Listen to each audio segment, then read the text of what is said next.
All right, welcome everybody for kind of this Friday's lunch event. Thanks all for coming. We had a busy week with events this week. Kind of most of them populated by Ezgi, my colleague.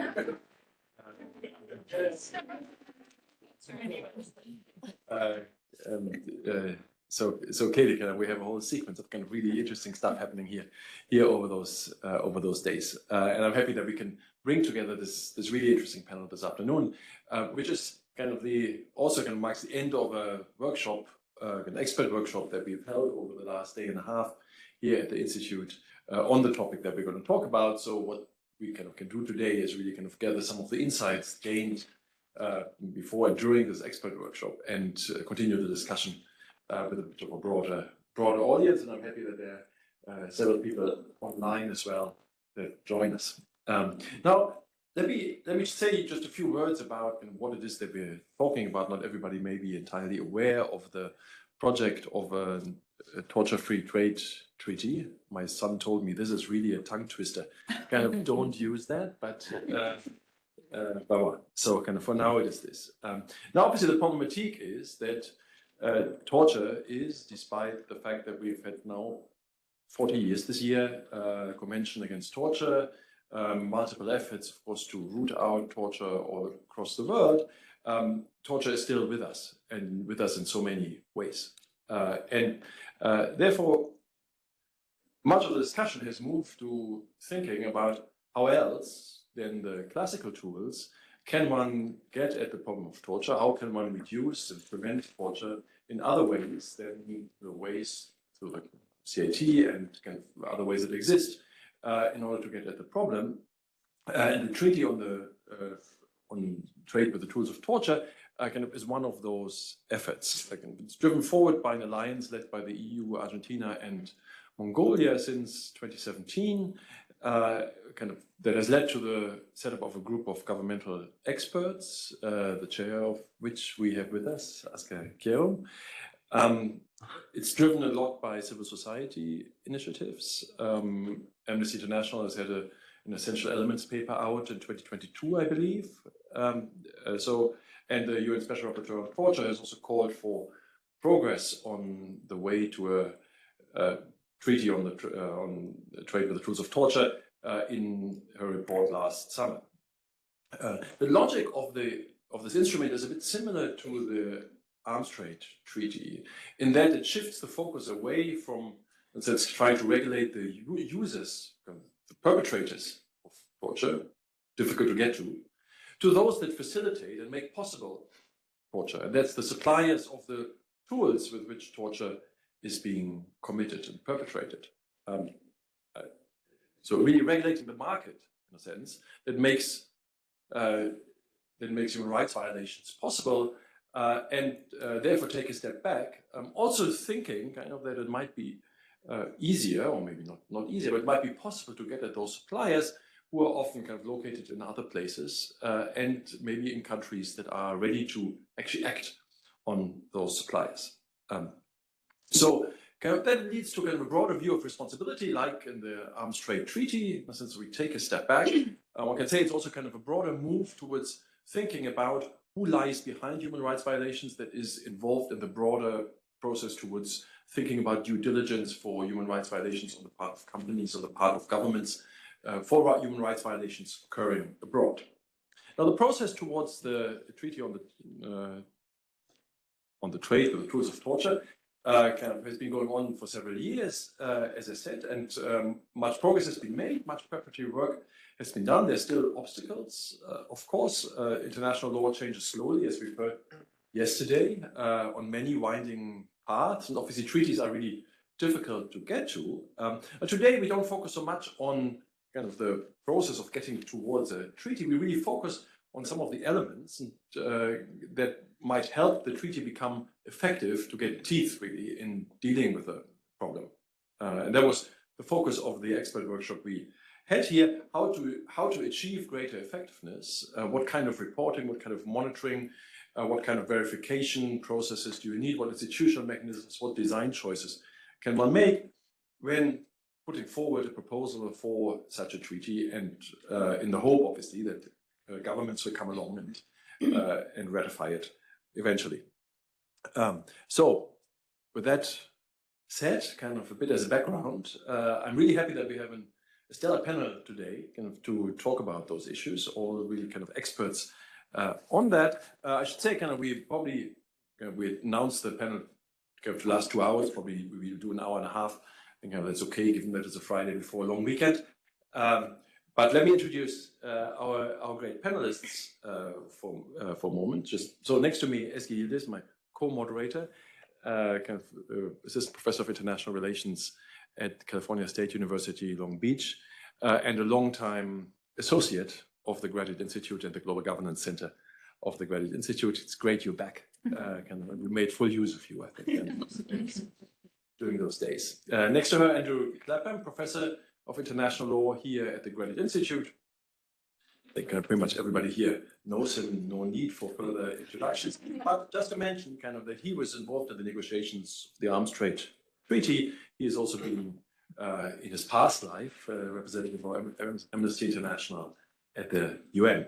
In the middle of the panel, kind of quite rightly so, Anna Crowe. She is lecturer on law and associate director of the Harvard Law School International Human Rights Clinic, and kind of in that capacity, kind of pushing forward the process, kind of bringing in lots of expertise and capacity really kind of to make that process happen. She's also formerly worked at Privacy International, so kind of clearly kind of bringing the academic and the civil society together. Next to her, I've already mentioned Asger Kjærum, Director of Advocacy at the International Rehabilitation Council for Torture Victims. Yeah, so we can say a bit more about the organization if you want. And as I said, kind of chair of the group of governmental experts working on the treaty that we're talking about. And last but not least, just on the other side, kind of it's on a long panel here, Rebecca Shaw. She's a research associate at the Omega Research Foundation, and her work really focuses precisely on the things we're discussing here, on the manufacture and trade of military, security, and policing weapons and equipment, and of the use and human rights violations, and including torture. Yeah. So it's great we have you all here on board, and I hand over to Ezgi to take us. Thanks. Yeah, just we don't want to take too much of your time. I just want to thank you all for being here, and I also thank you, Nico, for this excellent introduction. My co-panelists, we're just like family because this panel kind of follows our other panel we had last May, and like a lot of events end with suggestions for future discussions and whatnot, and this is really common. And that was our case too. When we met last time, we said we need to talk about reporting, we need to talk about monitoring and risk assessment. And you know what? We delivered on these promises. We've been talking about this for the last 2 days, and here this group is going to also tell us a bit more about our discussions and also like some of the future directions for this new exciting treaty. This is a comprehensive, ambitious, but a necessary project, right? I know the global news agenda is very full with wars and famine, all kind of disasters. I get that, and they sometimes eclipse everything else. But recent events also showed us the importance of this initiative as well. You saw the protests on US campuses, now in Europe. And, myself, I'm a Turkish, I'm from Turkey. I was a student also protesting as well. Now I'm a professor in the US. I see my students protesting and getting tear gas and brutally beaten by police. So moments like this makes you remember that even if it's eclipsing by other big events, these initiatives still are important. And every day we don't work on this is detrimental because every day then these tools will be used to abuse. So without further ado, I want to turn to Rebecca first, because I want her to introduce us to these tools, because some of you in the audience, maybe you were not here when we talked about it last May, but maybe Rebecca can give us a quick introduction. Yeah, absolutely. I actually have a PowerPoint and the longest possible walk to get there. Oh, no. So, excuse me. Thank you. Oh, yes, sure. Feel free That to. makes sense. Amazing. Hello, everybody. Thank you very much to people I haven't already met for joining. Really appreciate you taking your time out on a Friday lunchtime to join us. Thank you to Anna for the invitation and for the Graduate Institute for hosting us. So yeah, as mentioned, my name is Rebecca and I'm a researcher at the Omega Research Foundation. We're based in the UK. And this was a really difficult presentation to kind of pitch, right? Because there are some people in the room who are also experts on the different types of weapons and equipment that I'm going to be talking about. But I was asked to kind of, I guess, sort of provide a kind of overview of the different types of equipment and some of the concerns about the use of different kinds of equipment. So I'm going to go through an awful lot of content in quite a short amount of time, but I've put my email address up and I'll put it up at the end as well. And I'm more than happy, I can hang around later. I'm more than happy to answer kind of any sort of technical questions, any questions about the industry. Do please make a note of them. And I appreciate that for some people, this is very familiar territory. And for some people, this hopefully is not very familiar territory. So Omega, we're based in the UK, as I mentioned, and we research the full spectrum of the industry that we're talking about. So we look at what products exist, who's making them, what kind of company is that? Is it a large sort of state-owned company? Are they small companies that only make one type of equipment, for instance? Where do they sell their products? How do they sell their products? Are they marketed at arms and security trade fairs? Where do they happen? Are they marketed on the internet? Are there rules around that marketing? What does that look like? Who buys them? And then how do they get to where they're the end user? So what end user in what country is purchasing what equipment? Is it perhaps something that's going to be used to police protests on university campuses? Is it something that's going to be used to police places where people are deprived of their liberty, where people are places of detention, for instance? And so today I'm focusing specifically on the trade-in tools of torture. I'm going to kind of run through some of the broad kind of categories of different kinds of equipment that we're calling for controls around. And again, I appreciate a lot of content. I'm just going to touch on some examples in each different category. And it's not the full sort of range of equipment that we're concerned about. I'm happy to kind of provide more information on the different types of equipment. But within each of those categories, we're calling for different kinds of controls, and I'm sure we'll talk more about this. But within each of the categories, there are two sort of broad sets of equipment. So the first set are those types of equipment that we're calling for absolute prohibitions on the trade-in. So things that have no legitimate role in policing. So that's the first category, and then the second is a kind of broader set of equipment where there could be a legitimate role for that type of equipment in human rights compliant policing, but that we often see being misused in human rights violations. So we're calling for robust controls around the trade in that second type. So in each of the categories, I'll show pictures of examples in each of those kind of different sets of equipment. Because I think it's important in a human rights space to flag this, I won't be showing any pictures of torture. I won't be doing any descriptions in any great detail of torture, but I think it's really important in this kind of work to be aware that there are impacts on the people who work in this kind of space, and to just take care of yourself if you're looking into this and researching this, that this is human rights work, just to kind of bear that in mind for yourself. So the first type of kind of broad equipment, looking at mechanical restraint devices. So there's images up there of both things that we're calling to be prohibited. So there's a fixed cuff, there's a pair of weighted leg cuffs, there's a pair of thumb cuffs up there, and then things that we're calling to be controlled. So a range of sort of standard handcuffs, so hinged, adjustable, rigid handcuffs, plastic restraints up there, standard adjustable leg cuffs right at the top. So some kinds of mechanical restraint devices are so harmful that their use can cause, say, psychological harm, physical injuries, and we're calling for them to be absolutely prohibited. So they have no legitimate law enforcement purpose. And then there's other kinds where we see them being used in a way that violates human rights. So they could have a legitimate policing role, standard handcuffs, but we see them being used perhaps to handcuff people to a hot water pipe, or to put people in dangerous restraint or stress positions, or to handcuff several people together. And there are various human rights concerns around all of those different kinds of use that should feed into kind of our understanding of the regulation of those different types of equipment. So that's the first category.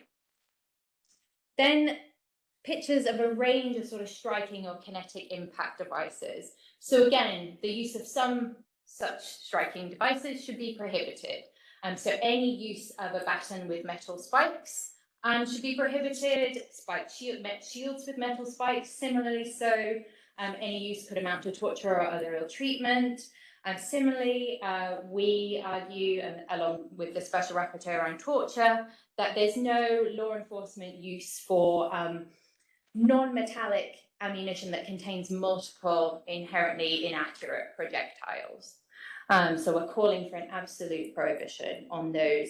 On the other side, we're calling for controls on equipment that might have a legitimate role in policing, but that we know are used to cause harm.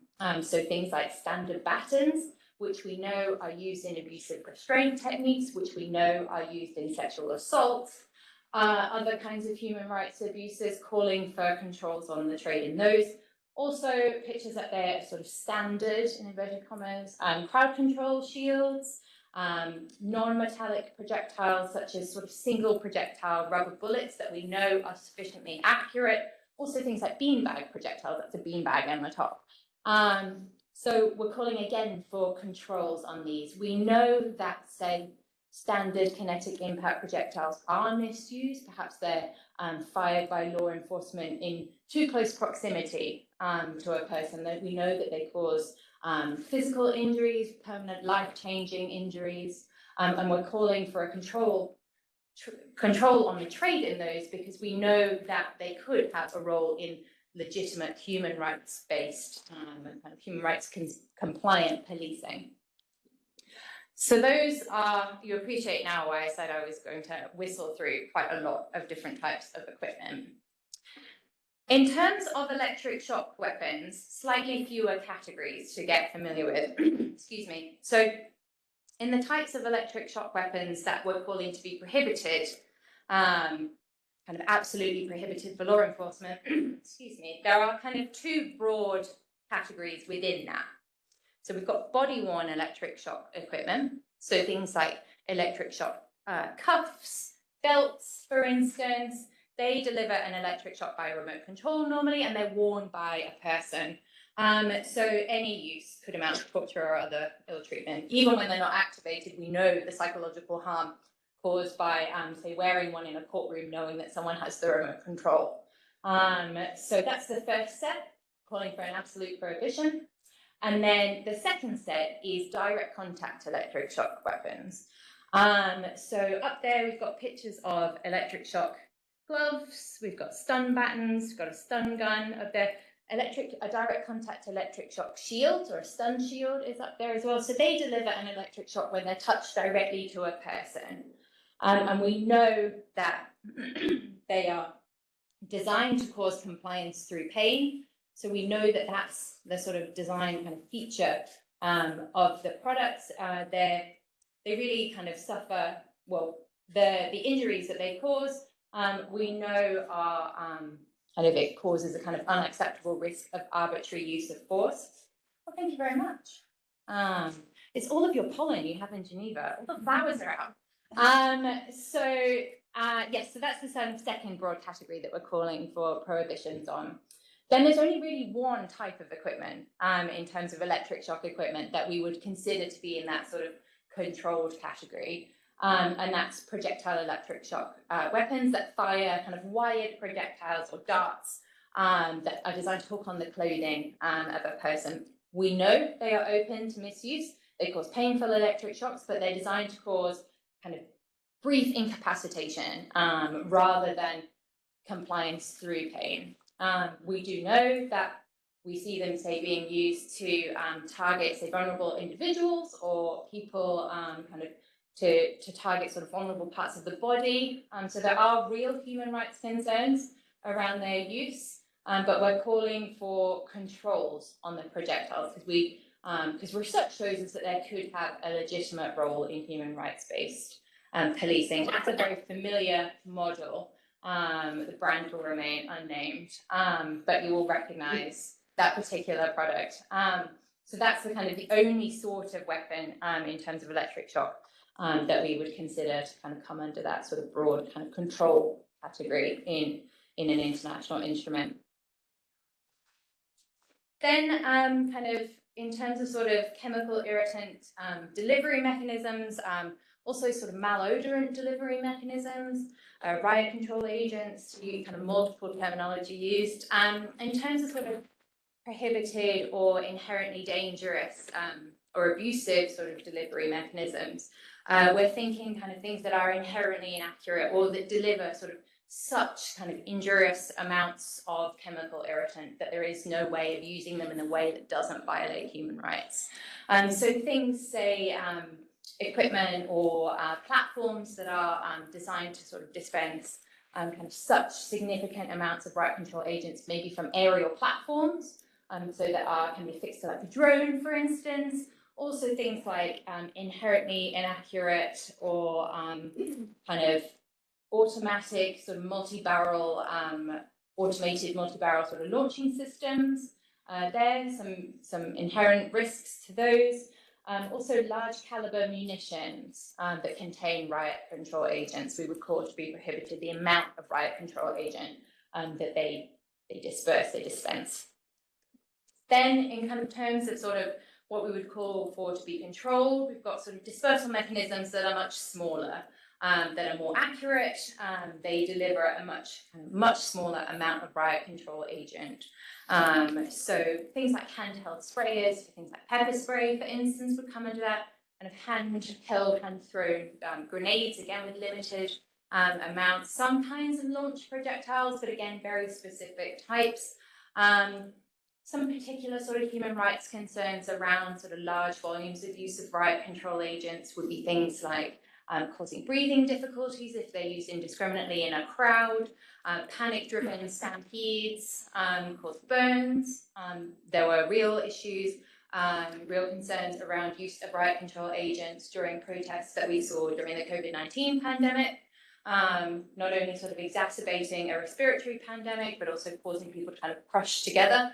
And we can talk more about that. So sort of a range of concerns around the use that inform kind of calls for much smaller, much more targeted kind of dispersal mechanisms. This category in the Essential Elements paper that Harvard and Amnesty and Omega worked on together, this category is called Other, which I think we probably need a better articulation of in future.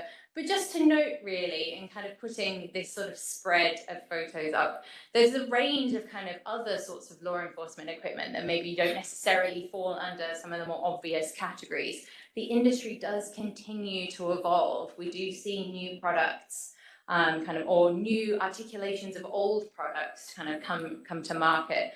Both in terms of sort of things that we would call for to be prohibited and things that we would call for to be controlled. So I think the importance of kind of flexibility and thinking about the way the industry functions is really key. In terms of sort of harmful, inherently dangerous, things that we're calling for prohibitions on, we've got things like weapons that use lasers or sound in a way that is designed to cause sort of permanent either sight or hearing damage. So systems that are set up for that. We've also got things like millimeter wave technology, which fortunately we don't currently see a great deal in sort of public policing, but that would cause kind of painful heat sensation on the skin. It's invisible, so we see kind of panic-driven stampedes around that. People try to escape something they can't see that makes them feel a very painful heat sensation. So we would obviously call for sort of weapons that are using that kind of technology to be prohibited for law enforcement use. And then kind of when it comes to the sort of more controlled aspect, we've got sort of systems that use, say, sound in a way that isn't designed to cause permanent damage. So sort of that's a long range acoustic device. So they're not designed to cause permanent harm. They're not designed to kind of be at a volume that causes permanent harm, but they are open to misuse. They could be used much too close to a crowd, for instance.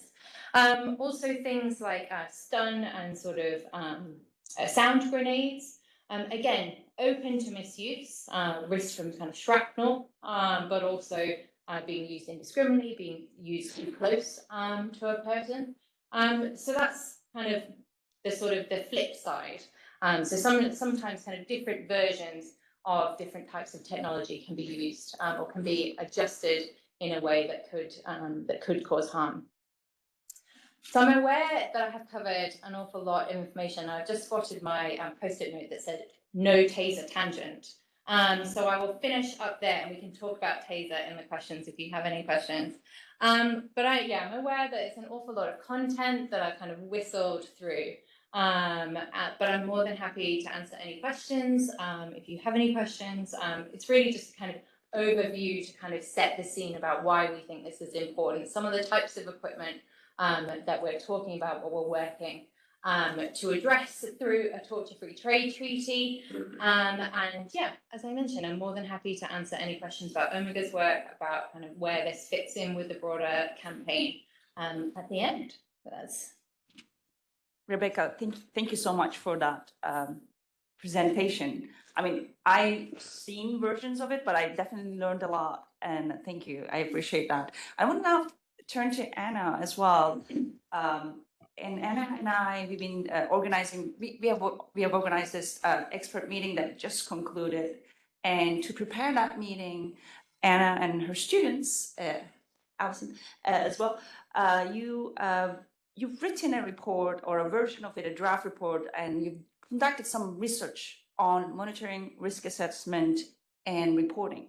Can you share some insights from that report and, in a way, to prepare this discussion about the future directions of the treaty? I don't see you, but yeah. Thank you, Ezgi. And also thanks to Rebecca. Like Ezgi, I always learn something new from that presentation. And you're a very hard act to follow. It's the pictures. So the title of this talk is how to make this torture-free trade treaty effective. And I think conventionally, when you think about what makes a treaty effective, you think about the substantive obligations that it has. What does it require states to do to change about their practice? What real world effect is it going to have? But we've been focusing more on the question of how do we monitor what institutional arrangements should be in place to make sure that states are actually carrying through on the substantive obligations within a treaty. Because you can have the most beautiful treaty in the world with the best obligations, but if states aren't regularly telling you what they're doing to implement those obligations to be in compliance with the treaty, and if there's no body that's looking at how they're doing, then the treaty is not going to really achieve anything in practice. So we did some research this year and last year to understand different treaty regimes, so what's in the text of treaties, but also what reporting and monitoring arrangements have developed subsequent to a treaty text being negotiated. And I guess just to start with a bit of a caveat, I'm obviously not an expert in each of these individual regimes, and so if anyone from those regimes is here or has more expertise, I apologise if I misrepresent anything. As Ezgi said, we are in the process of drafting the report. We have a draft at the moment, but it will be something that we iteratively build out on and also use many of the insights from the conversations we've had over the last day and a half. So for this work, we looked at, I think in total about 50 treaties that had some relationship to human rights, trade, or disarmament, because those felt like the most analogous subjects to a torture-free trade treaty, so the best places to seek lessons from. And then we narrowed that list down really to the ones that seemed especially relevant. So particularly those trade treaties that restrict trade in some way or that regulate trade in some way, as opposed to being entirely aimed at trade liberalisation, where the goal of those trade-related treaties is to in some way protect human health or the environment, or advance human welfare in some other way. So just to sort of make sure we're all on the same page about what reporting and monitoring is, reporting, the way I'm using it here, is a reference to self-reporting by states to an international body that's mandated to receive that report. So I think many of you would be familiar with the human rights treaty bodies that receive state reports, usually every 4 or 5 years. In the context of trade, one of the best analogies to a torture-free trade treaty, I think, has been mentioned as the arms trade treaties that require states to report annually on a number of different measures, particularly around exports, and then many regimes also require an initial report that sets out what legislation and other national measures the state has put in place to comply with the treaty. And then there are some other sort of variations on those themes. And then by monitoring, we mean international monitoring of states parties' compliance with the treaty's obligations by a body or bodies that are established by a treaty or established pursuant to the rules of a treaty. So in some cases, for example, most treaties have conferences of states parties where the states all get together and talk about topics related to the treaty. And sometimes those bodies, over years or decades, may choose to create subsidiary committees vested with different functions. So that's sort of, in essence, what we're talking about here in terms of monitoring and reporting. And then I'll come to risk assessment towards the end, but just to sort of start with reporting and monitoring. So I think there are 5 different aspects that we looked at in terms of reporting: the nature of the reporting obligation, the frequency of reporting, the level of detail on reporting in the text of the treaty itself, approaches to report standardization, and consequences for failure to report. And our goal here again was to draw out what might be the most relevant topics for a torture-free trade treaty. And I guess, spoiler alert, I don't have the answers to that. And I think that was a lot of what the conversation yesterday and today was about. And I think there's so many interesting ideas from these different regimes. So it's just to say this was comparative research to inform that conversation. But obviously it will be the states that negotiate a treaty that decide what reporting and monitoring obligations look like. But as myself, a member of civil society and part of the Torture-Free Trade network of civil society organisations, we will obviously be developing our own perspectives and thoughts on what an ideal, and as Ezgi put it, a realistic and an achievable, the three potential goals, types of regimes could look like. So in terms of the nature of the reporting obligation, by that we mean, is reporting obligatory or not? Is it mandatory or voluntary? I think there's sort of a general consensus that mandatory reporting is better, but there are some regimes with voluntary reporting that have been quite effective. And then secondarily, whether the reporting is public or private, or some combination of public and private. So the human rights treaty bodies the human rights treaties require public and mandatory reporting from states. So they're a good example of that. But there are regimes that have private reporting that's mandatory. So the treaties that regulate drug control, there's 3 treaties in that space, private reporting to a treaty body and to other states parties, that then that treaty mandated body turns into a summary report. Another good example of mandatory and private reporting is the Arms Trade Treaty, which allows states to choose whether to make their reports public or private. And by private, again, we mean to the Secretariat and other states parties, but not to the world at large. And I think in practice, one concerning element around having an option for private or public reporting is that states will often default towards the private, especially because on topics that touch on national security topics, they may feel more reluctant to be public about it.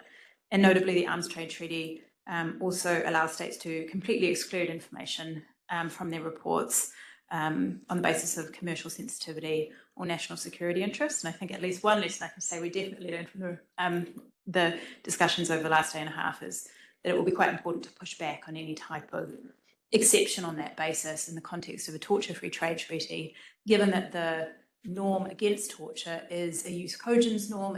It would be setting a really bad precedent in international law to enable states to not report on topics related to torture. And then the second topic, frequency of reporting. Again, as I mentioned, you can have initial reports, you can have annual, biannual reports. You can also supplement those reports with reporting as needed. So CITES, the Convention on International Trade in Endangered Species, has both annual reporting, 2 types of annual reports, and a every 2-year report, as well as reporting as needed based on what certain committees within that treaty regime decide, so that they're sort of complementary mechanisms. Also, very interestingly, there is a precedent for reporting based on volume of trade, where the interval of reporting will differ based on how much trade a state is undertaking. And that's in the context of the World Trade Organization trade policy review mechanism. Obviously, that relies on having very accurate statistics about how much trade each state is undertaking in the equipment we're talking about, but it is a different potential frequency for reporting. In terms of the level of detail on reporting in the treaty text, you can include a lot of details in the treaty. So, for example, the Convention on Cluster Munitions requires states to include information about the cluster munitions that they themselves were involved in producing, so things like photographs, dimensions, to help states that have those cluster munitions in their territory, in their land, to clear them. It's extremely detailed. Other treaties have very little detail and just sort of leave it to subsequent documents to be articulating what detail might be included within a report. And that's the case for the human rights treaties, which actually have very kind of minimal text in the treaty about what's required from reporting, but are a good example of how over time reporting obligations can evolve to encompass quite detailed requirements from states. In terms of the next topic, which is report standardization, almost, I think every regime, actually one exception that we looked at, had required some sort of standardization or allowed for some type of standardization of reports. And it was just a question of whether the regime made a form or a questionnaire mandatory or voluntary for states to fill in.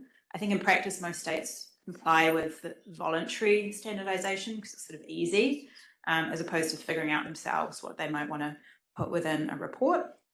And then we looked at the final topic under reporting, consequences for failures to report. The most obvious one you can probably think of is just a treaty body or other states' parties calling out non-reporting and saying, hey, friends, you need to report. You haven't submitted your reports for the last few years. And failures to report are very common within every treaty regime. I don't think there's any regime in the world, I stand to be corrected, that has perfect reporting rates.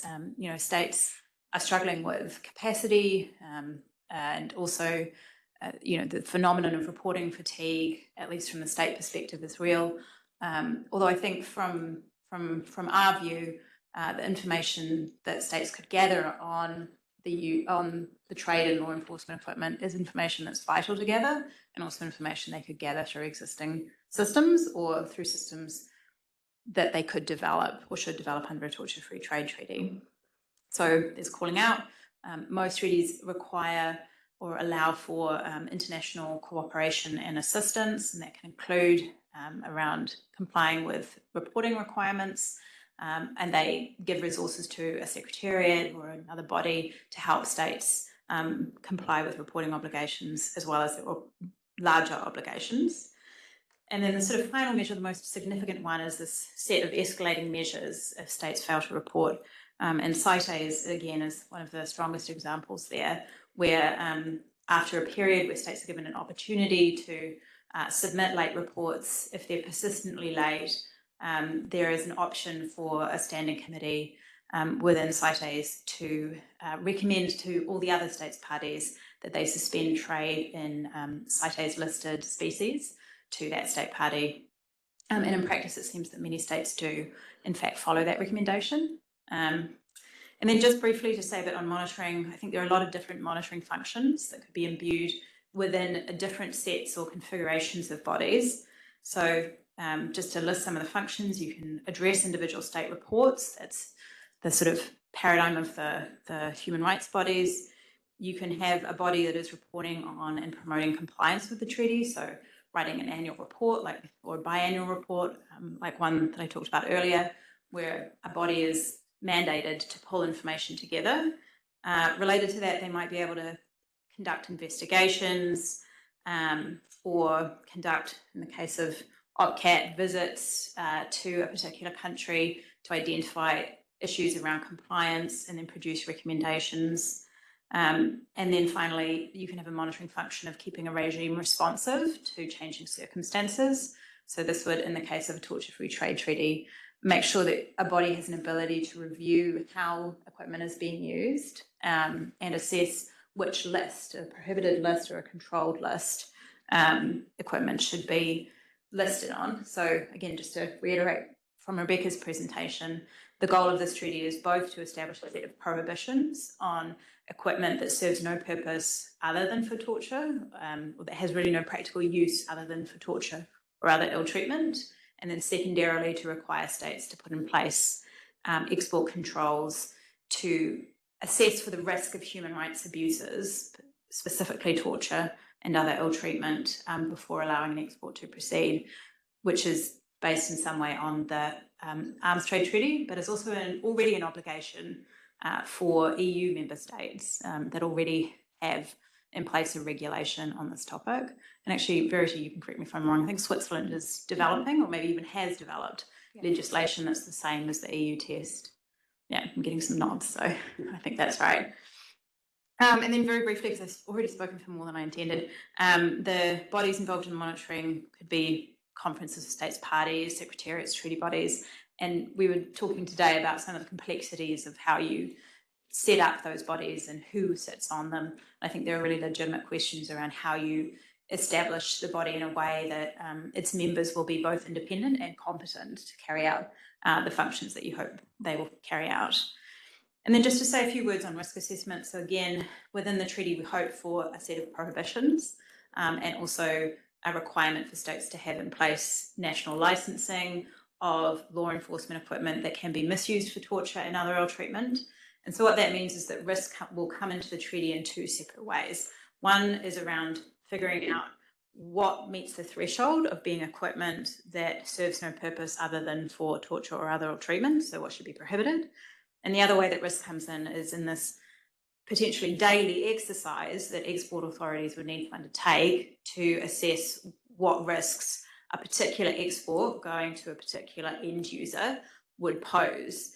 And we talked in the meeting a bit about the different thresholds for risk. So the EU anti-torture regulation that I referenced speaks about reasonable grounds to believe that an export might be used for torture or other ill treatment. And maybe just to mention briefly, you know, when we talk about torture and other ill treatment, I mean cruel, inhuman, and degrading treatment and punishment, which is a very broad category of behaviour. So, you know, we think paradigmatically sometimes of torture as things that happen in prison cells. It's very secret and in the background, but as Rebecca was talking about, torture can happen on the streets, it can happen in the process of arrest, in the process of a forced eviction, but you can also have behaviour that falls short of torture but is still other ill treatment. And from our perspective as civil society, that basically means any time a police officer is using force unlawfully, so when they're going beyond the human rights standards around when they can use force. So this treaty would potentially, in that second category of equipment, have a very significant effect on the ability of police forces to use equipment to perpetrate other ill treatment in particular. But I think, as others have said, this is just one element of a larger torture prevention framework. But we do see it as filling a very significant gap in international law at this point. So thank you.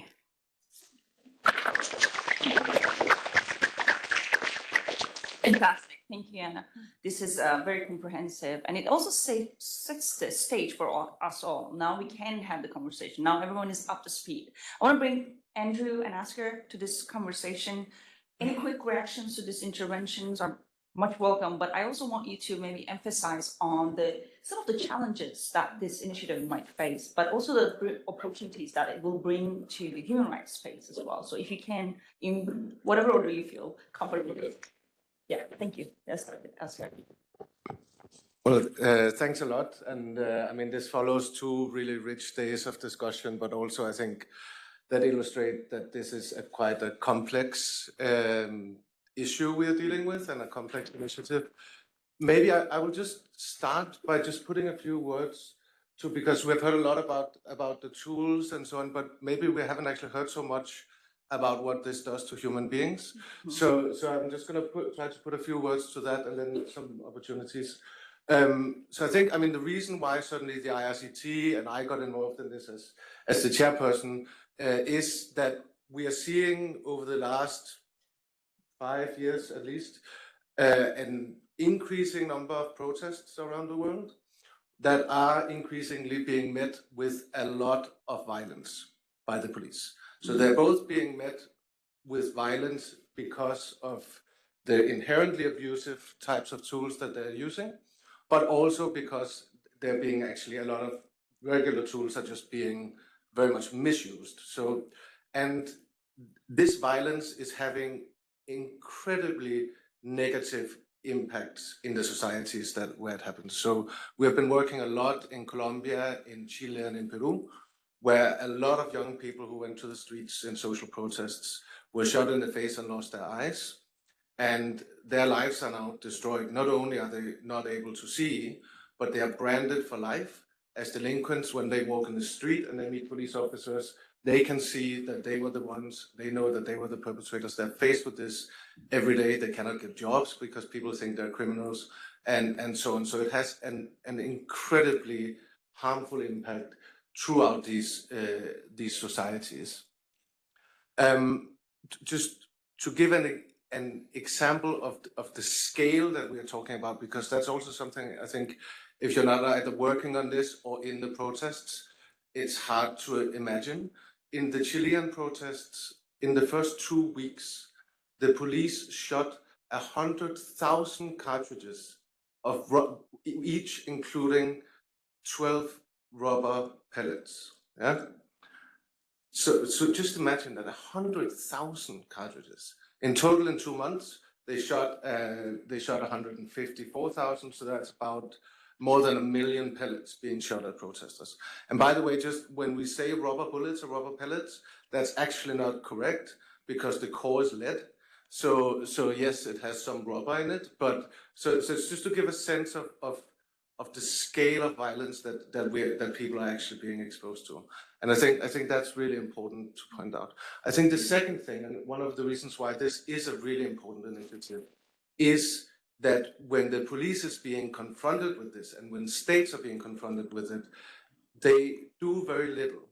And we very often hear this very, for me, very interesting excuse, which is that it was in the heat of the moment, you know, there was a lot of chaos, so therefore they didn't use the equipment in the right way.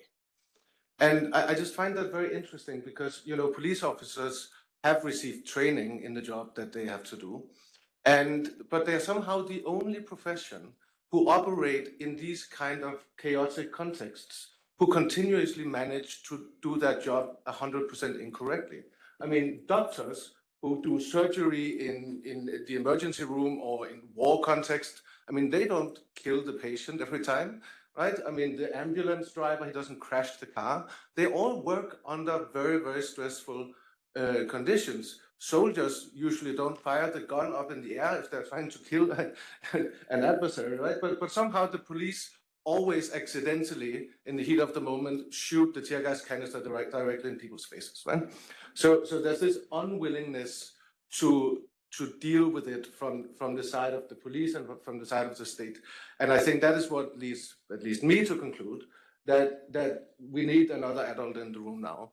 And maybe this treaty can be that adult, but also the exporters or the states that allow export of these equipments can go in, hopefully, and be the adult in the room when the perpetrating states refuse to do this. So this is really, I think this is certainly my personal and IRCT's motivation for being involved in this.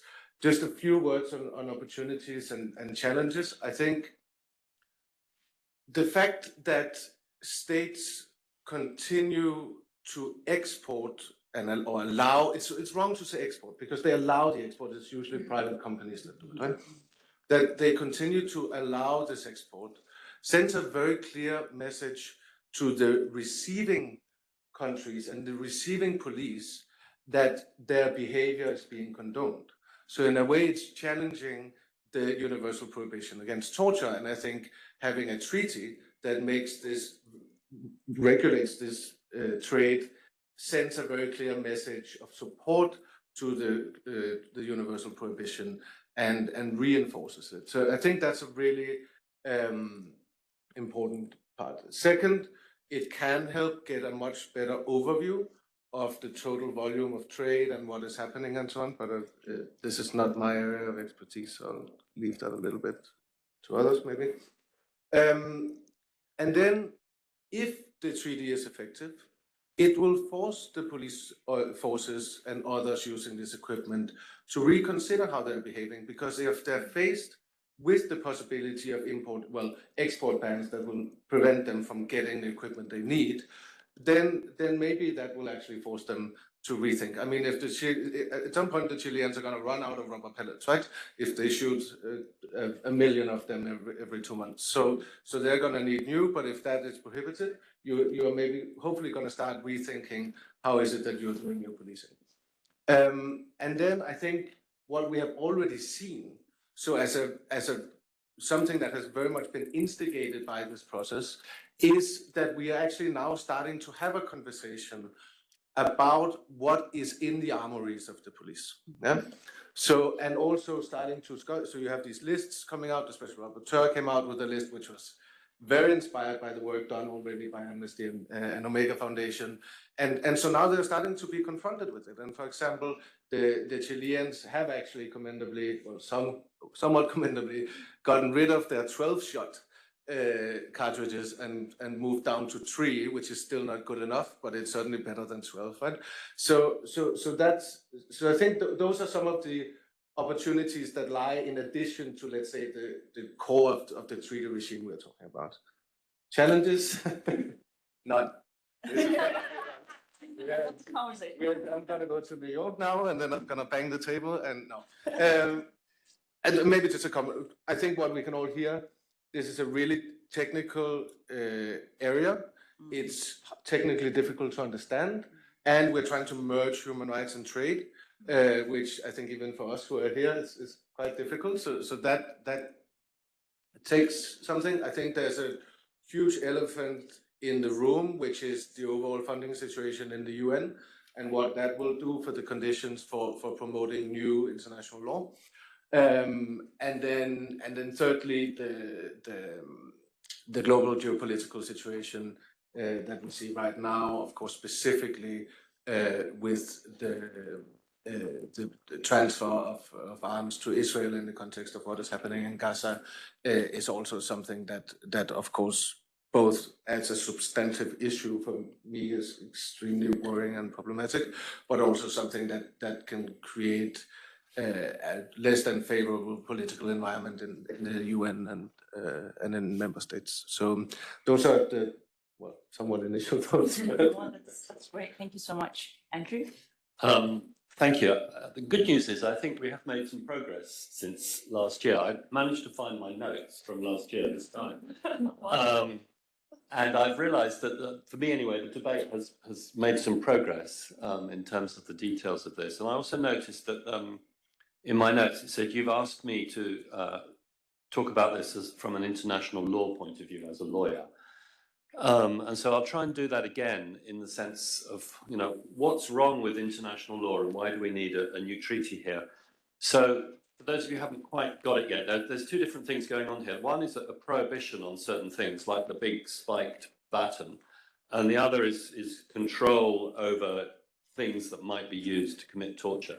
So in the first box, the prohibited weapons, I'll call them, they're not currently criminalized as a matter of international law in the same way that chemical weapons are, or biological weapons, or landmines, even to the extent that the Landmine Treaty forces you to criminalize. So I think in this new instrument, one could have an obligation to criminalize use, possession, stockpiling, and so on, in the same way that was done for landmines and cluster munitions.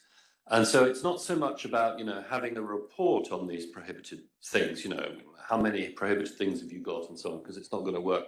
But the idea would be to sort of set some sort of obligation to prosecute people. And that's for the prohibited. Now, when it comes to the controlled things that could be used for torture, some people might be saying, but if torture is already a crime, and if torture is already prohibited, why haven't we got the existing materials and instruments to do that? And I was thinking about that this morning as you were talking, and I think part of the problem is that of course, if you catch somebody who's been torturing someone, you can prosecute them, and it's relatively easy to show that they intended to torture someone. But here, the sort of villain in the piece are the people who are making these things, exporting them, knowing that they could be used to commit torture in a context where it's likely they would be used to commit torture. And I think we can mention that the example that in some people's minds over the last few days was, you know, what's going on in Georgia. So if you've got crowd control material, which is likely to be used, say, in Georgia in a way that ended up being torture, you ought to be obliged to stop it. And that the issue here, I think, is an international criminal law problem, that it's quite difficult. It's easy to show that somebody intended to export something, but it's hard to show that they intended to export something with the intention that that would be used to torture. Because they will always say, no, I intended to make some money exporting this, and I didn't know that it was going to be used in that way. And so the issue then comes to, one, proving a mental element, and two, as to the information that is accessible to those individuals. And so the last sort of session that we had, I think, was stressing that this is at one level about reporting, but at another level about information flow, so that one can show that somebody has to stop something because they know something. And I think that's what this new regime could do, is it could facilitate information so that it would be very difficult as an exporter of rubber bullets or crowd control material to Chile to say, oh, but I just got an order from Chile. I didn't know that it would be used in that way. And I think that's why this consortium with Amnesty and Omega and people who know a lot, both about the country situation and about the way these things are being used, can sort of feed into this regime and get that information flow going. So I think that could work very well. Now, in terms of the monitoring body, which we were discussing today, when I said I think we made a bit of progress, if I look at my notes, last time it was all a bit, well, it would look a bit like a treaty body. We had actually somebody from the Prevention Against Torture Committee here and saying, yeah, we can do that, it'll all just be like that. And I think what's becoming clearer is that it needs to have some special qualities, this monitoring body. Well, one thing which was discussed, which I'm keen on, I don't mind saying that, which is that it should be possible to trigger it in an urgent situation. So that the reporting cycle in many international law instruments is, as we were hearing this morning, you know, it's every 4 years, and then it's 4 years late, and so by the time the committee looks at it, everything is, you know, almost 6 or 8 years out of date. What we need is that when a situation is brewing, we could move away from Georgia, when there's demonstrations in Syria and people are being repressed, that there's a sort of way of triggering this monitoring body so that messages go out to the people who make this kind of equipment that you're now on notice. And I think that is about one of the key things. And in the Torture Committee, there isn't a way of triggering it to prevent torture. That there's a way of visiting to prevent torture, so that you visit the place of detention. But as you've all rightly stressed, here the issue is not only about what happens in places of detention, but also on the streets. So it's about that preventive aspect. And the last thing I would say is, it occurs to me that I think it ought to be possible to complain to this committee that a state party has failed, not just to report on time, but has failed to license in a proper way the equipment so that it is not sent into a situation where it is likely, or very likely, or quite likely, that it will be used in an act of torture or inhumane and degrading treatment. And I suppose those were my thoughts. So I think we've made a bit of progress in thinking about what is it that's different here from the existing kinds of arrangements that we have. Thank you. Thank you, Andrew. I really like that. Hearing that we made progress, right? Like, because, you know, you have these meetings and when you see the improvements, it really makes you feel like, yes, we achieved. So I want to use this space, unless you want to say something. Should I just take over? Okay, I'm taking over. But then Nico will come back as well. I just want to use this space again, maybe to do another jump, right? Like, because these are the moments where our idea is fresh. So if you were to think about, you know, I like how you distinguish this from other regime and what it adds to the, you know, whole picture. So what are the other elements that we can, you know, borrow from existing regimes and add to this already unique and technical, I agree with Asger as well, quite technical regime as well. So if you were to like assemble different pieces together, and also together with the lessons from other treaties, not necessarily you, all of you actually. This is now an open conversation. Yes. A thought, yes. Great, I like that. So I'm going to start with Andrew, but I want others to jump in as well. So what kind of assemblage can you imagine? Because I had it on my list of things to say, so that's why it was easy for me to jump in on this. So when you ban chemical weapons, it's a crime to use them and they have to be destroyed and so on. But there's also a list of chemicals. Mm-hmm. And you were talking about the Endangered Species Convention. So there's a list of endangered species. But the question is, that list is not going to be just sort of set in stone. There has to be an entity that can add and subtract to the list. And I think that was very clear from the discussion yesterday and today, that the types of equipment that you saw up there is constantly being updated, unfortunately. And so there needs to be, just like in chemical weapons or endangered species or, I don't know, different types of mercury that move around the world, that somebody who can say, look, this is now on the watch list, or this is on the prohibited list, or this is on the control list. And that, I think, is very different from the Torture Convention, because you don't have, these are the types of torture that are prohibited in a list, and now we're going to add one.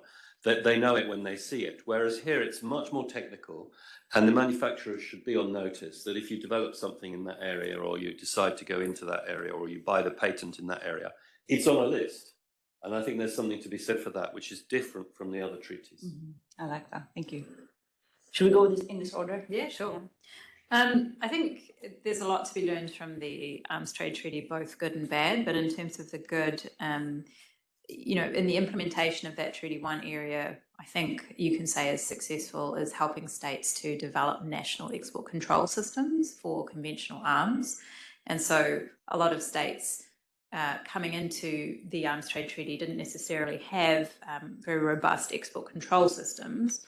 But through joining that treaty, participating in the meetings, sharing information with other states, engaging in trainings and capacity building with the Secretariat and with civil society, you've seen the development of many more robust national control systems. So I think when I started this work, I had no idea that export controls even existed, right?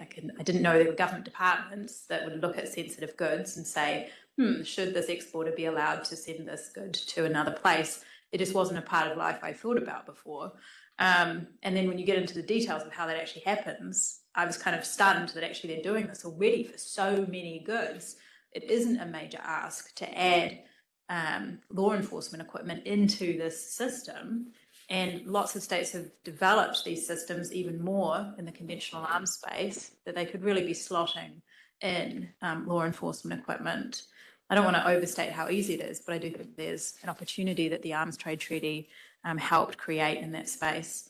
I think another thing to learn from other regimes, this is a kind of pet hobby of mine, is the value of common customs classification codes for goods.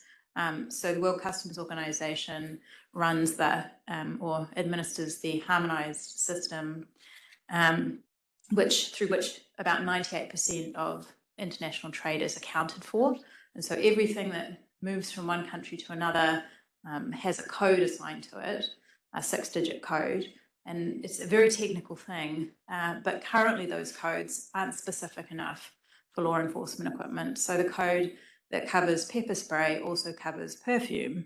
And the code that covers handcuffs, I think as I shared with the meeting, also covers clasps for purses and for luggage. So many other treaties have, through the World Customs Organization, developed specific codes for the goods that they cover. And this means that it's extremely straightforward for states to submit reports on what they're trading because they're already making that information publicly available. It's just a matter of compiling it. They don't have to individually re-examine things. So it just facilitates a really I don't want to say it's perfect, but it's just a way that I think the Arms Trade Treaty missed out on engaging with those codes at an early stage, and not for political reasons, but just for lack of capacity. No one sort of invested in that in the arms space. But I think there's an opportunity here to work. It's a long process, but to work with the World Customs Organization to develop those codes. Thank you. I feel like we have more homework for next time. Yeah. I'm going to give you a lot more now. Nice. Nice. I want that. So I think it's a really good question, and it's nice to be able to, participate in making this pizza that we're making together. So that's a good one. So I think what we have actually been missing, and unfortunately it's something that we tend to often miss, is something that I learned when I started as an intern here in Geneva many years ago, when they were concluding the negotiations on the CRPD, so the Convention on the Rights of People with Disabilities, and civil society who were engaged in those negotiations. They were engaged under the banner "Nothing About Us Without Us," and we're kind of missing the survivors here, I think, and we quite often do. So that's a lot of self-criticism to me. So I spent in November. I was in Bogota in Colombia, meeting with torture survivors from all over the Latin America region, together with the Special Rapporteur. And there were quite a few people from the different protests there as well. And one thing that struck me, so many of, especially these young guys in Colombia, they have been arguing for reparation and advocating for reparation and justice in Colombia. And the current government has actually offered them a public apology. And they just responded and said, actually, we won't accept it until you reform the police, because it will not be sincere. So they don't have any reparation. But what many victims say when they speak to the Special Rapporteur, for example, tell their stories, share their experiences, that actually has a reparative effect on them. And I think passing an international treaty to address this, these awful acts, where survivors play a part in the discussions, in the negotiations, and in this process, sharing their knowledge, but also just participating, I think would be incredibly valuable and give more credibility, but also an inherent reparative effect to a future treaty itself. So that would be my topic on the piece. Nice. Awesome, thank you. It's quite difficult to go last as the person perhaps least qualified to speak to what a treaty looks like. There will be people in the room much more qualified than I to talk about how to design a treaty in a way that works. But I wanted to talk about the EU anti-torture regulation, which is currently the best standard we have on a regional level addressing the trade in tools of torture, and maybe some examples of how we see that working. So that has, in terms of the types of equipment that we're talking about, it has two lists, like the Special Rapporteur on Torture published last year. Some differences. I don't think the EU anti-torture regulation is perfect. I don't think the Special Rapporteur's report was perfect. I think there's conversations to be had about all of those, but I think some interesting kind of examples, perhaps for those less familiar with how we see it working in practice. So it's not just necessarily the sort of trade that we would think of with, something sold from a company that ends up in another country somehow. It's a much more complicated picture that I sort of alluded to, but we see things being marketed at arms and security trade fairs, for instance, which is, in the case of that sort of first list of prohibited goods, that marketing is itself also prohibited. And so in the case of the EU anti-torture regulation, we have done, at Omega, we have done some work with Amnesty France and with the Special Rapporteur on Torture and with the French authorities around an arms and security trade fair that happens in Paris every 2 years. And this media, you can read about this, press releases and things, because invariably we see companies at that arms and security trade fair that are marketing goods that are prohibited under the EU anti-torture regulation. So I think kind of unpicking how the industry works in practice is really important in a future kind of system. We see companies that provide training in, say, the use of batons in inherently abusive techniques in restraint techniques that we know are incredibly dangerous.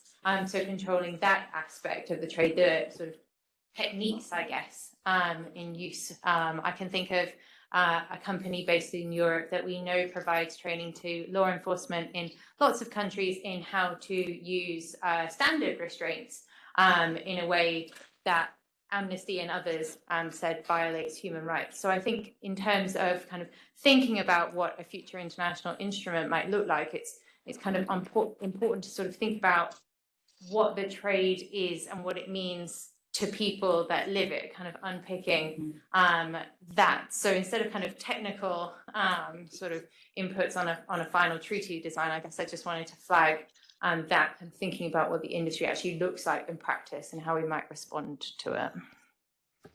Thank you. Yeah. Thank you so much. I think it's a kind of fascinating kind of both overview, but also kind of thinking in a variety of directions and where to take this treaty. I think kind of it's clear somehow, like as in so many areas of regulation, right? The devil lies in the detailing to an extent, and that's kind of why we're talking lots of technical stuff. But of course, without talking the technical stuff, so many regulatory instruments and treaties have, in a sense, not really worked as well as they should have, because people haven't thought through what it actually means in detail. And when you're left with some vague language, kind of that might all sound great, kind of you may end up with not much change on the ground, right? So I think it's tremendously important that we think about this. At the same time, of course, there are kind of heavily political issues involved here, right? And I think kind of the point about having institutions that may need somehow delegated powers in order to update the lists of instruments that we're talking about, potentially even designate countries that are kind of risky or have different categories of risks.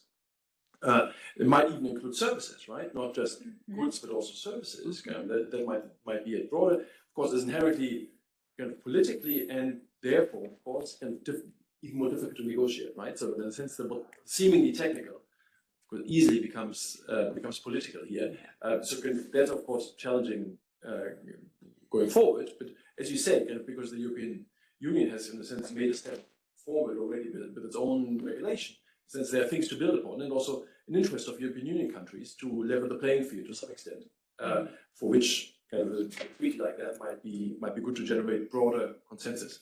So we have a bit of time really for kind of a more open discussion, and I invite everybody in the audience to ask questions they might have. I think we may also have some online. Online questions.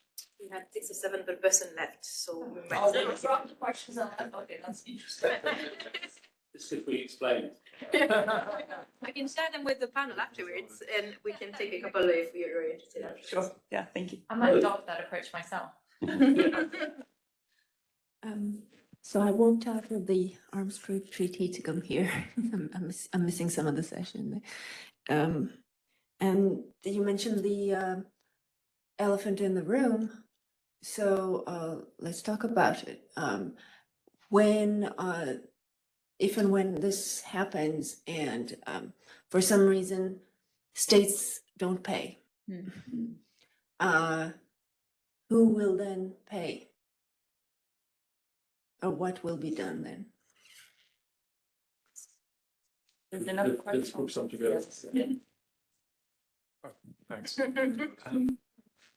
Yeah, I've got quite a specific question. The arms trade treaty has been often kind of used as an analogy, and I understand that, again, I was not involved in the negotiations, but that law enforcement equipment was brought up in the negotiations of the arms trade treaty, and I think Amnesty in that era advocated for its inclusion. And I'm just wondering if anyone knew anything more about that and what the response from states was. Anybody else online? Yeah, there's. Yeah, thank you very much for all of this. I'm a student here. This is extremely instructive. I have a question regarding the consequences of such ban. So, of course, some of the the spike baton tools, that's obvious that if you ban them, things will be better. But what happens if you, for taking your example of the Chilean police, if you prevent law enforcement from using the rubber bullets, is there a risk or isn't there a risk that they'll just use live ones? Because you're not removing the desire to violently control the crowd. You said there's more and more riots, and the crowd control troops are still there, the intent is still there, and you're going to remove something which, although it's horrible, doesn't cause death. So if you don't replace it with something else, what's going to happen? Are they just going to decide, oh, well, just let them manifest this time? Thank you very much again. Are they online questions? No. No, okay. Good. So maybe we come back to the panel. Yeah. Or whoever would like to respond to either of those questions. No need for everybody to respond to everything. Yeah. We won't have the time, but at least so that we get all questions answered. Andrew, you want I mean, just on the who pays, because I'm guessing it's a tough question. I mean, one model would be that this would be a human rights style treaty. And then in the normal way, the UN and the Office of the High Commissioner would become the Secretariat, and it would come from the regular budget. So it could be avoided. I mean, I know the ATT is a separate organization with its separate budget, but it's possible that this could be assimilated, you know, with the other work of the UN on torture, the Special Rapporteur, the Committee Against Torture, the subcommittee, and all the rest of it. The Voluntary Fund on Victims of Torture and so on is another model where you have something a bit semi-detached from the regular budget, but which is able to do its own fundraising, and which historically richer states that want to contribute to the UN but don't want to just leave it into the general budget but want to earmark their money, and philanthropists who want to earmark their money for efforts to combat torture historically have been quite happy to put money into that. So I think there may be some upticks on the who pays, which are not necessarily replicated in other initiatives to create new regimes. I think here you could be parasitic on something and maybe it would work. And Professor Krisch's point that the EU have an interest in expanding their regulation into this field so as to create a level playing field, so that their regulation saying no more rubber bullets to Chile or whatever it is, doesn't mean that another country, say Switzerland is not a good example, but it's an obvious non-EU country can suddenly step in and start doing it. So they have an interest in having non-EU countries join a similar regime. I think I'm going to stop there, but I could answer the ATT thing later, perhaps. Maybe just on the question of who pays, you know, for this work, we did some research on how much stuff costs, and it's actually much cheaper maybe than you imagine. The Arms Trade Treaty Secretariat costs about $1 million a year. The Conference of States Parties associated with that treaty and all the preparatory meetings for it about $400,000.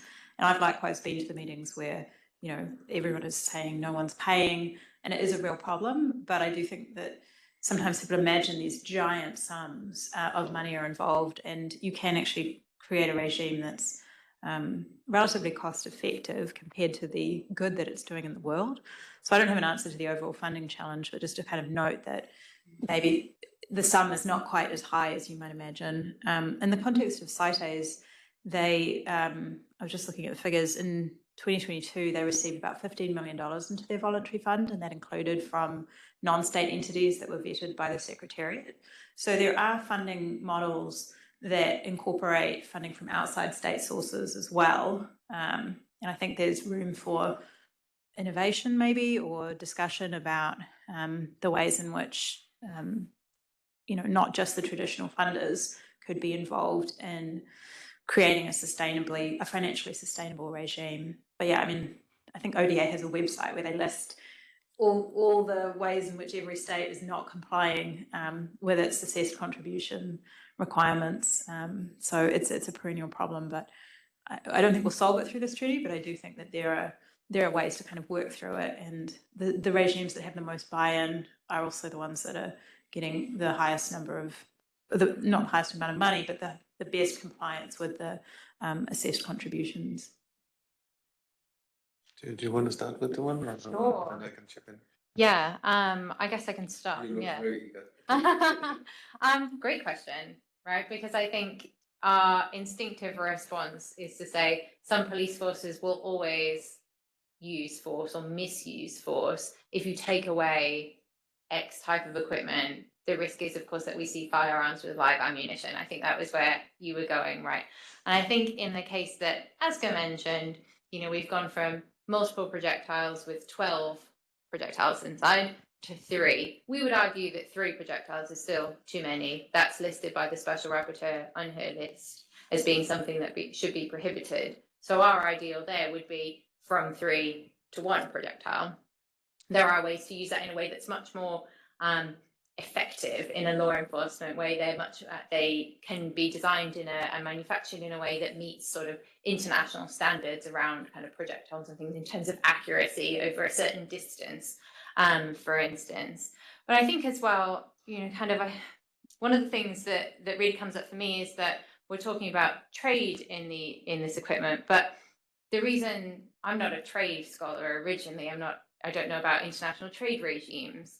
I'm interested in this because of the way it's used to violate human rights. And so I think thinking about trade and use as being really interconnected in this is really important. But there are, of course, already standards around use of force by law enforcement. And I don't think we should be trying to kind of reinvent those standards. There is a prohibition on the use of torture, as you know. There are also standards on different kinds of law enforcement equipment at the international level, at the regional level.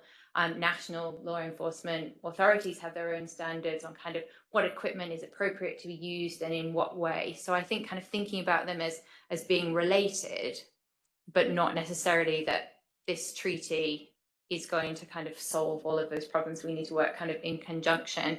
But it does come back to kind of questions around sort of services, right? Kind of training around kind of use of different types of equipment, I think is also really key in this, if that kind of goes sort of some way to answer your question. But I imagine Asger has thoughts. I can never help speaking, so it's like a machine. So I think, first of all, I think it's important that to just acknowledge 2 things. Now I spoke a lot about Latin America, but all of this is actually happening all over the world, right? It's not also in Europe and in the United States and so on. So it's not something that's specific to one region or anything like that. It's police officers across the board. Yeah? That's one. Second, not every single police force, but no. But it's not that there's a specific profile of country. Yeah. Right? Second, in many of these instances we are talking about, it's not that protesters are not being shot with live bullets. They are being shot with live bullets as well. So it's not that we have eliminated that. Yeah? I think if you think about the regulation, and I think that is really important, you have a very narrow situation where you are actually allowed to use lethal force, right? And then you have a much larger scope where you can use non-lethal force in the context of the protest. And many of the arguments when rubber bullets and similar things were introduced was that we will use less lethal force when we are in this narrow scope up here. Yeah. But what is happening in reality is that moved into the non-lethal force. Is this making sense? Yeah. So the situations where they should use a baton or use other types of equipment legally and where they would never be allowed to shoot live bullets, have seen a lot of use of these less lethal weapons like rubber bullets and so on. But these situations where they are allowed to shoot, or maybe even aren't, you still see the use of live rounds. So I think for me at least, it's a bit of a false premise, and not created by you, but by police forces and so on when they talk about this, because it really doesn't match the reality, and we should not, when you go and see the level of damage that is caused, you don't even need to go that far. Many of the people who were shot in the head have committed suicide afterwards, right? So what's best? I mean, if you have a rubber bullet with lead lodged inside your head and you're just waiting for that lead to start leaking into your brain. So it's not, when we say less lethal or whatever we say, we are talking about things that are extremely serious. We're not talking about a beating or a blue mark on your, like, we're really talking about serious stuff. So, yeah. Maybe just to mention briefly, it's maybe obvious, but you know, if law enforcement equipment shouldn't be exported to a police force because of the risk of torture and ill treatment, it's also true that conventional arms shouldn't be exported to that police force either. So if you have the risk assessment in the Arms Trade Treaty working in tandem with a risk assessment under a torture-free trade treaty, then you would be not taking away one set of weapons and not the other, but both. Maybe just one follow-up question. I think that's brought up a bit, kind of Anna's mention of the risk assessment and the point that Asger made about the fact that this happens in all countries, not equally, but it happens kind of throughout. I'd like to hear a little bit about kind of how then to do the risk assessment there, because of course there's always there's the risk that if countries do that individually, kind of the risk assessment, they may do it sloppily. As we know, kind of from due diligence obligations, right? They might do something, but then they nevertheless give this equipment to their friends and not to their enemies. And in a sense, the real problems are not addressed in that way. They might just not make the effort to identify kind of which are the risky situations. I remember I worked quite a bit on UN sanctions, right? That for a long time in the early sanctions regimes, kind of left it largely to countries to determine whom to target. And that was clear, kind of didn't really work because it just left too broad a margin to individual countries, and that moved then to a more centralized method of determination of who should be targeted, individuals especially, kind of entities as well. Now, clearly it's more difficult to do this centrally, but how to get around the problem that is posed by decentralized risk assessment in this area? What can we learn from the Arms Trade Treaty in this respect? We still would like to hear something about why this particular issue has been left out of the Arms Trade Treaty negotiations at the time.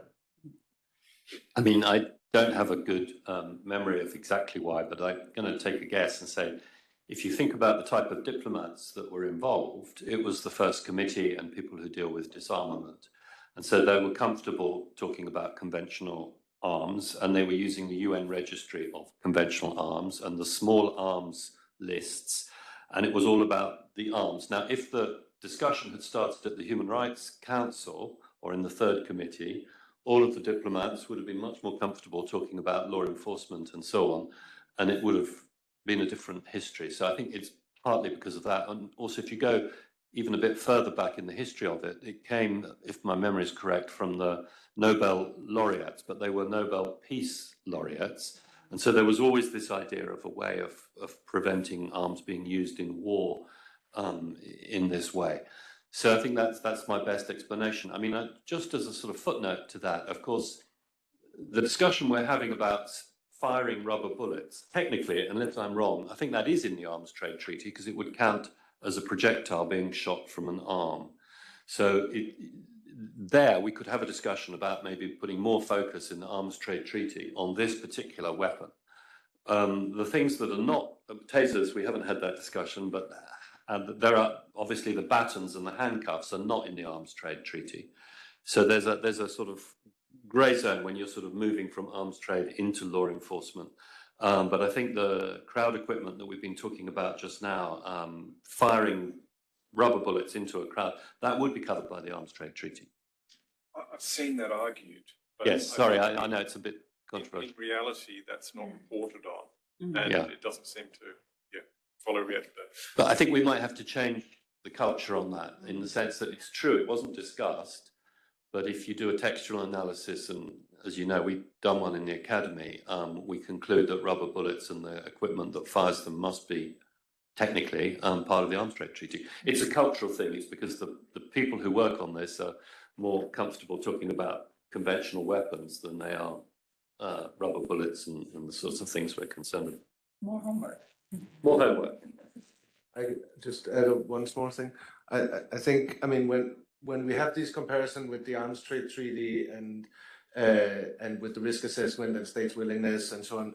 I think there is a bit of, at least for me, an unknown, and which is that when we talk about arms trade, it's pretty clear that there's a pretty big group of states that have very, very vested political interests in that trade happening, both because of the financial volume and because it is used as a strategic foreign policy tool, right? So there's a very strong interest in enabling the trade to happen. I'm not sure we have much of an overview of that in relation to torture tools, not in terms of like how much would they have political interest? I'm not really sure, but then financial interest depends really on the volume of the trade, which again is hard to map, right? So it's a bit of an uncertain factor, I think, for now, and when we think about it. So.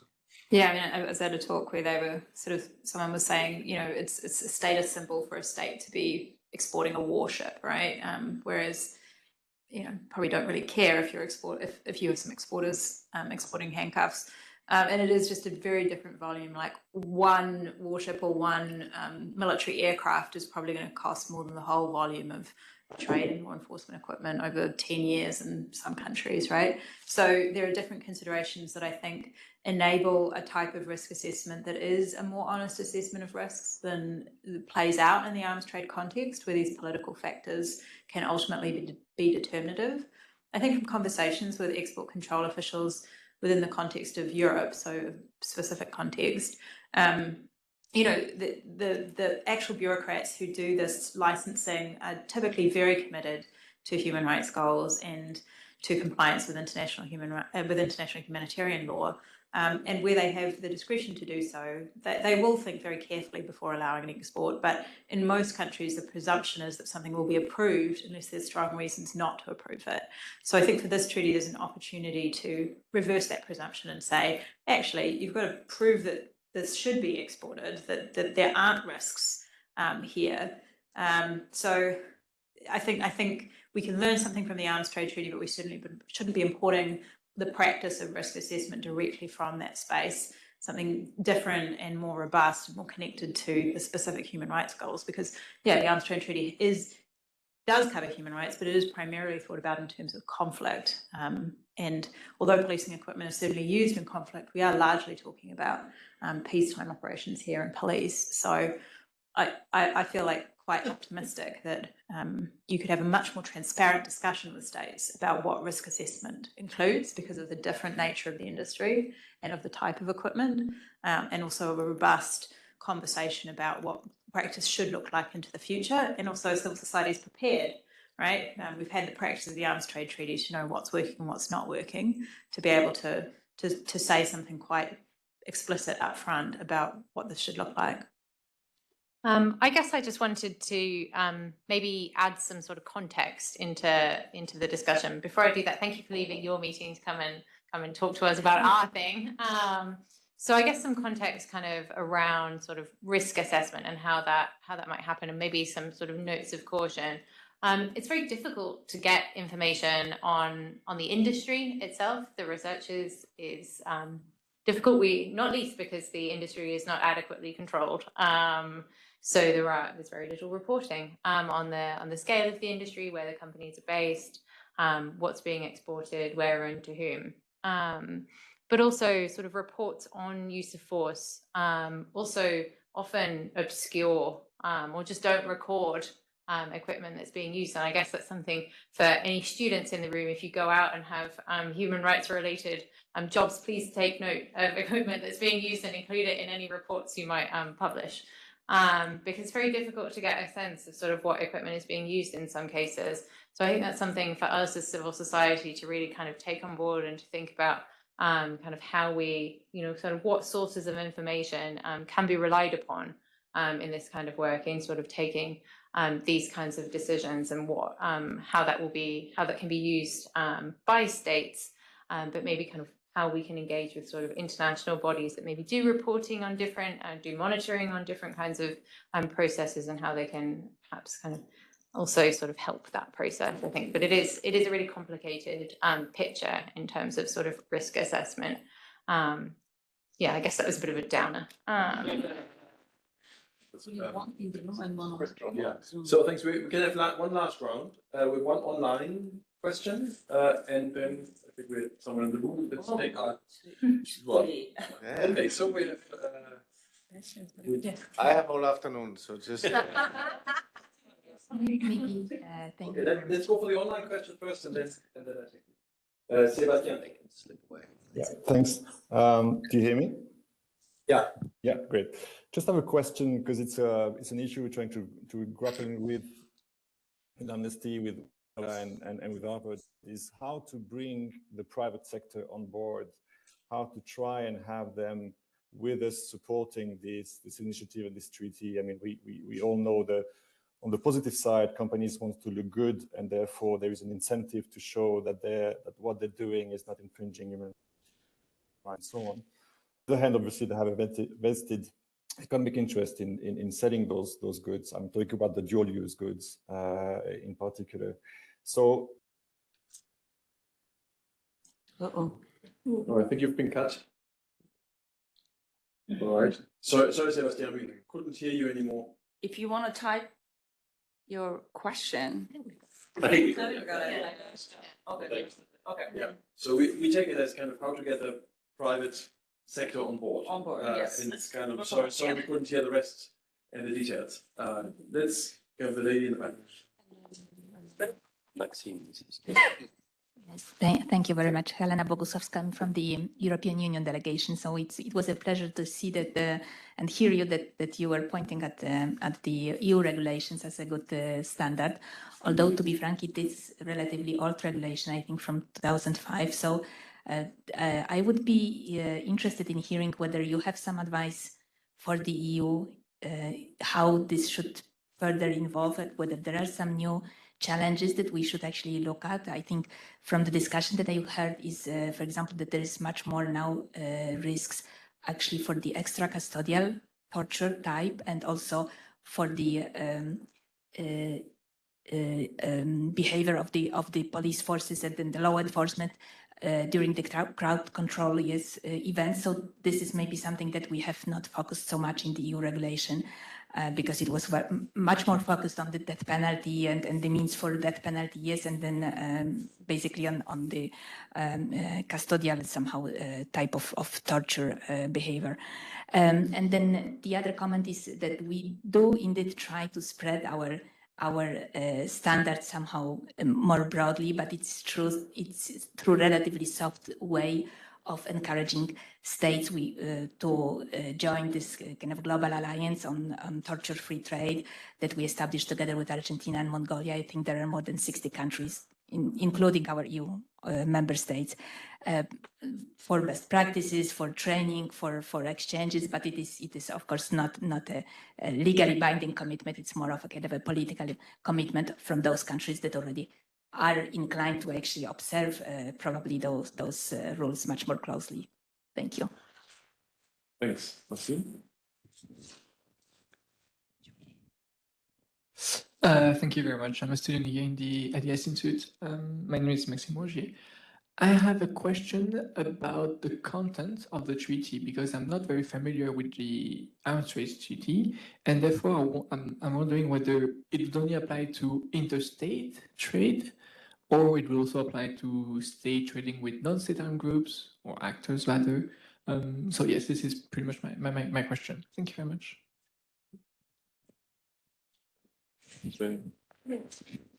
One last question then. I'm curious, why isn't anybody talking about tasers? What's wrong with tasers? Shall I go first? Yes. And I can talk about tasers. So multiple reasons. But the reason I guess I had flagged taser is that we find an awful lot of confusion around. This is getting quite technical, but you did ask for it. So around kind of questions around whether a taser is a stun gun, which is a very misleadingly named piece of equipment. So a stun gun is a direct contact electric shock weapon, whereas a taser looks more like a gun. So that's part of the confusion. So a taser fires projectiles, whereas a stun gun is a direct contact. So we would say a taser, when it's firing projectiles, if it conforms to a set of standards, would be something that should be controlled under a future sort of torture-free trade treaty. Whereas a stun gun, no role in policing for something that's a direct contact. Part of the confusion, and I can feel myself regretting opening this up, is that older models of projectile electric shock weapons, to note that taser is not the only brand, it's just that kind of word that has got kind of traction. Some models of projectile electric shock weapons do have a switch on them that turns them into a direct contact electric shock weapon. So it then stops them firing projectiles, and instead they're touched directly to a person, delivering an electric shock. And then that it transforms itself into something we would then call to be prohibited. So as part of the treaty, we would say that mode, that drive stun mode, direct contact mode, should be removed. There are also questions around whether a taser is a firearm, but we won't get into that because it's firing projectiles. So yes, so kind of multifaceted kind of issues around sort of projectile electric shock weapons. But yeah, to note, taser is not the only brand. Please don't sue me. So I can then talk briefly about the EU anti-torture regulation and how much I like it, and the fact that it exists. And I think there is a real role for the European Union on the international level when we're talking about a torture-free trade treaty. It is currently the only sort of legally binding kind of regional framework on torture-free trade. It is a real model upon which a torture-free trade treaty would build. And as you say, the EU is one of the cornerstones of the Alliance for Torture-Free Trade with Argentina and Mongolia. That was formed in 2017. Things have changed, things have progressed. The EU is, so it's the EU plus 62 states in the Alliance for Torture-Free Trade. So opportunities, I guess, sort of revitalize the alliance and to use that as a platform kind of moving forward, to sort of call meetings of the alliance, to use that again as a sort of platform to kind of move a torture-free trade treaty forward. Of course, the EU anti-torture regulation has been around for a while. I think it was 2005, Patrick, is that right? 2005, first version. It is updated. There is a process of updating, and we've seen some types of equipment move from that controlled list to the prohibited list because the EU has sort of done consultations. There's been maybe medical research that's come out. There's been kind of input from different kinds of independent experts that have said, look, we've seen changes in the way this equipment is used, or we've seen new research on the human rights impacts of different kinds of equipment. So I think that sort of engagement with how the industry works, as well as how equipment is used and where it's used, I think is really important as an example from the EU anti-torture regulation. But yeah, I think there's a real opportunity for the EU to sort of think about the special rapporteurs lists and what that means for the EU anti-torture regulation, and to sort of to act as a kind of a leader in this on the international stage.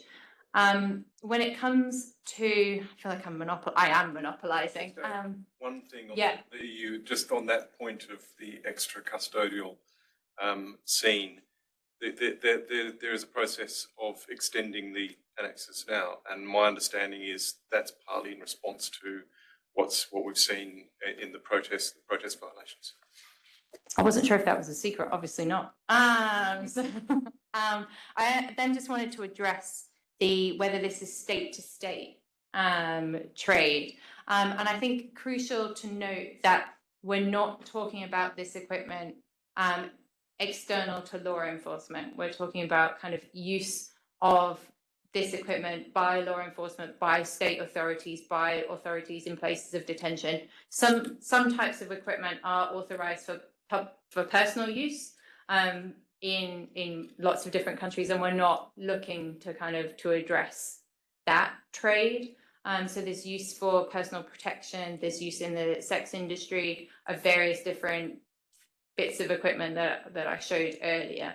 That's not something that we're looking to address in a torture-free trade treaty. It is for law enforcement, for state authorities. Although including when state functions have been delegated to Yes. private authorities. So Yeah. Sorry, that was a lot from me. Don't worry, I'll be short. First, sorry, just to the question before, if I came off a bit harsh before, it's because I've been working on this quite a lot and it has touched my heart deeply. So apologies for that. On the okay, that's good. On the question from the EU and what more could be done, I think there is an opportunity both with the EU regulation and in the context of a possible international treaty to use the regulation as a platform for engaging countries that have had these protest-related issues on police reform and on reparation for victims. But especially, I mean, the most obvious platform there would be on police reform, and do it in the context of the risk assessment that any European state would need to do if there was to be further export of policing equipment to those countries. So I think, at least in my mind, but that's all, my mind often goes to politics and not law, but I think there is a political space there where, of course, the EU is already, I mean, you have the human rights dialogues with many of these countries, so it's not that the EU is not doing anything.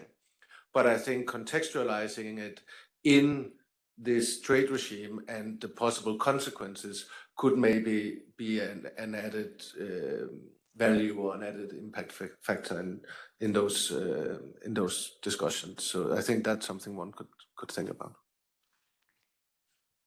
I can say a few words. I think in terms of the EU, as Rebecca mentioned, I really think that the best thing the EU can do right now is take that leadership role that they already have within the Global Alliance and move towards a torture-free trade treaty. You know, there's this opportunity now to really move that forward on the international agenda. In terms of getting industry on board, I'm going to express an unpopular opinion and out myself as a skeptic of business and human rights, especially in this space where I'm not sure that many companies are actually shameable or interested in a business and human rights approach, and that it's not really this industry a fertile ground for establishing a business and human rights discourse. You know, there are companies that are making inherently abusive equipment that we want to shut down, right? We don't want them to exist anymore. The treaty could be an existential threat to some of these companies. Others are manufacturing a lot of different stuff, and included among that is some inherently abusive stuff, and maybe they can be convinced to stop manufacturing that. But you know, again, we're not in the space of the defence industry. There is some overlap, but it is a much more diffuse industry. I mean, Rebecca knows much more than me, but it just doesn't have they don't have industry associations that you can engage in a multi-stakeholder initiative. There's no convening point where you can talk to representatives. We're not seeking to kind of organise them into an industry in that way. So I just think it's not the space where you want to pilot, for example, a binding international obligation on law enforcement equipment manufacturers to undertake the due diligence. It would be the first in any agreement. It would be a really bad space to start from an international perspective with a binding obligation there, from my view. And then, yeah, I just personally don't feel like there's a lot to be gained through investing a lot of time in trying to bring industry players. I'm sure there are small exceptions to that. I don't want to overstate it, but in general, I don't think that's a means towards seeing the change that we want to see in the world.